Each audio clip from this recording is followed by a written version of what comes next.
Hi guys, welcome to Madly Meals. Hope you all are doing very good. இன்னும் ஒரு நல்ல ரெசிபியோடு மீண்டும் உங்கள் எல்லாரையும் என் vlogல சந்திக்கிறதுல எனக்கு ரொம்பவுமே மகிழ்ச்சி.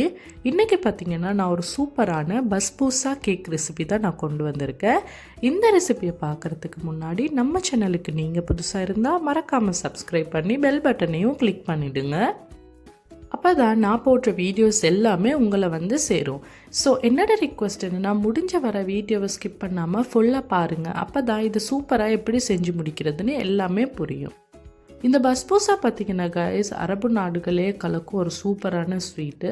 ஸோ நீங்களும் டெஃபினட்டாக இதை செய்யாத ஒருத்தராக இருந்தால் செஞ்சு பார்த்து அசத்தலாம். ஸோ இதை எப்படி சூப்பராக பிழையாகாமல் நல்ல டேஸ்டியாக நல்ல உள்ளுக்கு சாஃப்டாக கலராக அழகாக எப்படி செஞ்சு முடிக்கிறதுன்னு பார்க்கலாம். ஸோ வீடியோ பார்த்து என்ஜாய் பண்ணு.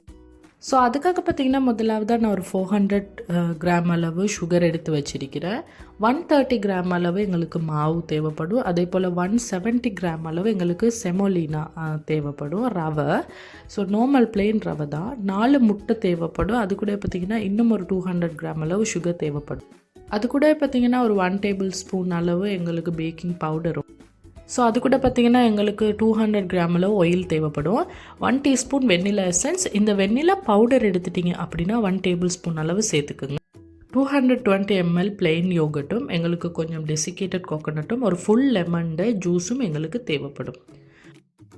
ஸோ முதலாவது ப்ராசஸை பார்த்திங்கன்னா உங்களோட ஒரு மிக்சிங் பவுலை எடுத்து அதில் 4 முட்டையை ஆட் பண்ணி அது கூடவே 200 கிராம் சுகரை ஆட் பண்ணி ஒரு விஸ்கர் வச்சு நல்லா விஸ்க் பண்ணி விட்டுடுங்க. நல்லா மிக்ஸ் பண்ணி விடணும். நல்லா மிக்ஸ் பண்ணி விட்டதுக்கு அப்புறமா தான் நாங்கள் பீட்டர் வச்சு இதை பீட் பண்ணி கொள்ள போகிறோம்.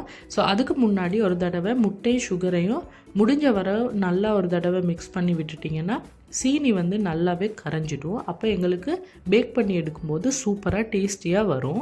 கலருமே நல்ல கலர் கொடுக்கும். இப்போ நான் நல்லா மிக்ஸ் பண்ணி விட்டதுக்கு அப்புறமா என்னோடய பீட்டரை வச்சு நான் நல்லா பீட் பண்ணிக்கொள்கிறேன்.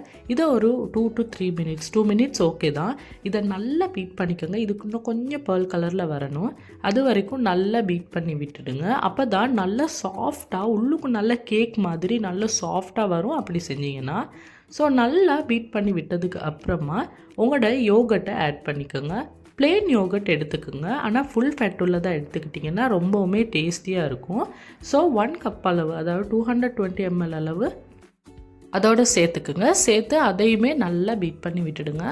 யோகர்ட் பார்த்திங்கன்னா சூப்பர் ஃப்ளேவர் கொடுக்குங்க, சூப்பராக இருக்கும். ஸோ டெஃபினட்டாக நீங்கள் இதை மாதிரி ட்ரை பண்ணி பாருங்கள், நீங்கள் விடவே மாட்டீங்க.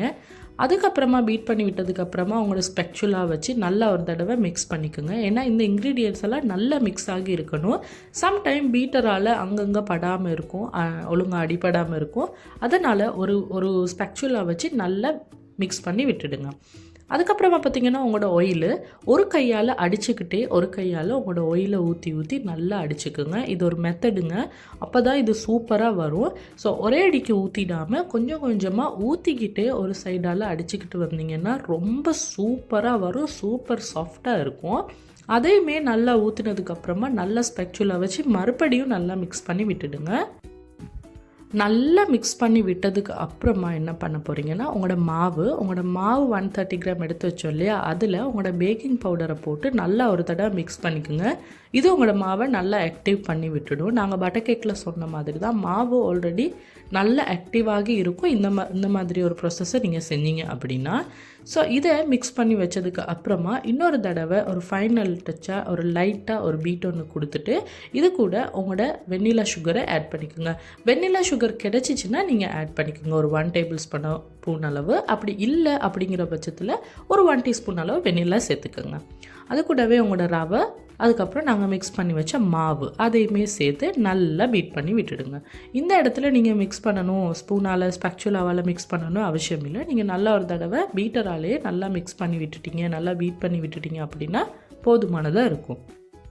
நல்லா பீட் பண்ணி விட்டதுக்கப்புறம் ஷுவர் பண்ணிக்கோங்க எல்லா கட்டிகளுமே கரைஞ்சிருக்கணும். உங்களுக்கு தெரியும் எல்லாமே டிசால்வ் ஆகி சூப்பராக இருக்கணுங்க. அப்போ தான் இது சூப்பராக வரும். ஸோ நீங்கள் கையால் ஒரு தடவை ஸ்பெக்சுலாவால் மிக்ஸ் பண்ணி விட்டுட்டு நல்லா ஒரு தடவை அடித்து விட்டுட்டீங்க பீட்டரால் அப்படின்னா சூப்பராக வரும். இப்போ நான் பார்த்தீங்கன்னா நான் சூப்பராக மிக்ஸ் பண்ணி என்னோடய மாவை பெட்டர், அதாவது நான் நல்லா அடித்து எடுத்துக்கிட்டிக்கிறேன். கன்சிஸ்டன்சி இந்த கன்சிஸ்டன்சியில் தான் வருங்க. ஒரு திக் கன்சிஸ்டன்சியில் ஒரு கணக்கான பதத்தில் இருக்கும், ஊற்றுற பதத்தில் இருக்கும். ஆனால் ஓவர் வாட்டரி இல்லாமல் ஓவர் திக்னஸ் இல்லாமல் ஒரு சரியான பதத்தில் இருக்கும். அப்படி தான் இருக்கணும். உங்களுக்கு இந்த மாவை பார்த்தாலே தெரியும் சூப்பர் கன்சிஸ்டன்சியில் இது ரெடியாகி இருக்குது. நீங்கள் இதை எனி டைம் ட்ரை பண்ணலாங்க. Any time, any occasion, party, சும்மா வீட்டில் கூட செஞ்சு வைக்கலாம். ரொம்ப இஷ்டமாக இதை சாப்பிடுவாங்க. இது ஒரு 1 வீக் மாதிரி இருக்கும். சூப்பராக இருக்கும். அடுத்தது பார்த்திங்கன்னா நான் இந்த பேக்கிங் பேன் தான் எடுத்துருக்கிறேன். தட்டையானது பேக்கிங் பேனாக எடுத்துக்கோங்க. கொஞ்சம் லாங்காக கொஞ்சம் தட்டையாக எடுத்துக்கிட்டிங்க அப்படின்னா சூப்பர் தான். அதில் கொஞ்சம் நெய் அப்ளை பண்ணி நல்லா எல்லா இடமும் பண்ணுற மாதிரி ப்ரஷ் பண்ணி விட்டுடுங்க. நல்லா க்ரீஸ் பண்ணி விட்டுடுங்க. அதுக்கு மேலே கொஞ்சம் ரவையை தூவி விட்டுடுங்க. பிளேன் ரவை தான், சும்மா நார்மல் ரவையை கொஞ்சம் தூவி விட்டுடுங்க.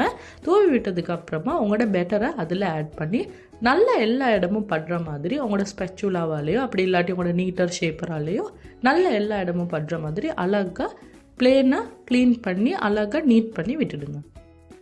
உங்களுக்கு பார்த்தாலே தெரியும் என்னோடய மாவோட கன்சிஸ்டன்சி எப்படி சூப்பராக வந்திருக்குன்னு பாருங்கள். ஸோ டெஃபினட்டாக உங்களோடையும் இதே மாதிரி இன்ஸ்ட்ரக்ஷனில் நீங்கள் ட்ரை பண்ணிங்க அப்படின்னா உங்களோடையும் சூப்பராக வருங்க, மிஸ்ஸே ஆகாமல். அதுக்கப்புறமா நல்லா டேப் பண்ணி விட்டுட்டு நல்லா தட்டி விடுங்க. ஏரெல்லாம் வெளியே வந்துடணும். தட்டி விட்டதுக்கு அப்புறமா 180 Fahrenheit 40 மினிட்ஸ்க்கு அவனில் பேக் பண்ண போட்டுடுங்க. இந்த பக்கம் பார்த்திங்கன்னா எங்களோட 400 கிராம் சுகருக்கு 500 ml தண்ணி சேர்த்து நாங்கள் பாகு தான் செஞ்சுக்க போகிறோம், சுகர் பாகு. இதில் வந்து உங்களோட ஒரு ஃபுல் லெமன் ஜூஸை சேர்த்துக்கோங்க. ஜூஸை சேர்த்ததுக்கப்புறமா சரியாக ஃபோனில் டைமர் செட் பண்ணிக்கோங்க. 7 மினிட் இது கொதிக்கணும். இது மீடியம் ஃப்ளேமில் வச்சுக்கோங்க. இது நல்லா 7 மினிட் கொதிச்சு வரணும். ஆனால் இது கம்பி பதம் வந்துடக்கூடாது. ஊற்றுற பதத்தில் ஜூஸ் மாதிரி இருக்கணும். அப்போ தான் சூப்பராக டேஸ்டியாக எங்களோட பஸ்பூஸா வரும். அதை மாதிரி நீங்கள் செஞ்சீங்கன்னா.